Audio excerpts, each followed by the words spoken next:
ब्रह्मचारी को शाकाहारी भोजन करना चाहिए या फिर मांसाहारी, आपको एक कहानी के तौर पर बताता हूँ। एक जंगल में एक सन्यासी रहते थे। लोग दूर दूर से उसके दर्शन करने के लिए जाते थे।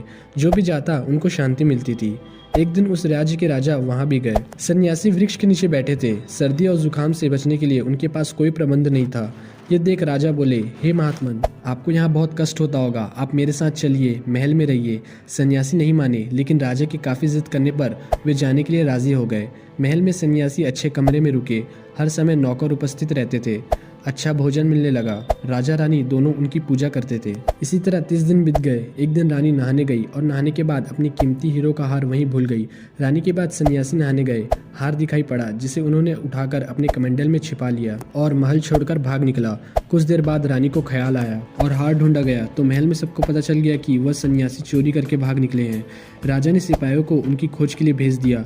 सन्यासी शहर से भागते हुए जंगल पहुंचे और थक कर वहीं रुक गए। उनको भूख लगने लगी तो वहीं उपस्थित एक फल तोड़कर उसे खाने लगे, लेकिन वो फल एक औषधि था जिसकी वजह से सन्यासी का पेट खराब हो गया, जिसे उन्हें दस्त लग गए। उनका बुरा हाल हो गया और वो कुछ ही घंटों में निर्बल हो गए।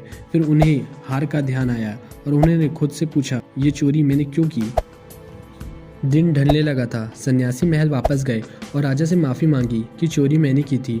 राजा ने आश्चर्य से कहा, वापस ही लाना था तो लेके क्यों गए थे। सन्यासी ने कहा, राजन, क्रोध न करना। 30 दिन तक मैं तुम्हारा अन्न खाता रहा, जिससे मेरा मन पापी हो गया था। जंगल में मेरा पेट साफ हुआ और तब मेरा शरीर शुद्ध हुआ और तुम्हारे अन्न का प्रभाव वहाँ समाप्त हुआ और मैं अब फिर से पहले जैसा हो गया। अन्न को जिस भावना से कमाया हो, तैयार किया गया हो, उसका प्रभाव सीधा मन में और बुद्धि में पड़ता है। इसलिए कहा गया है कि जैसे खाओगे अन्न वैसे रहेगा मन।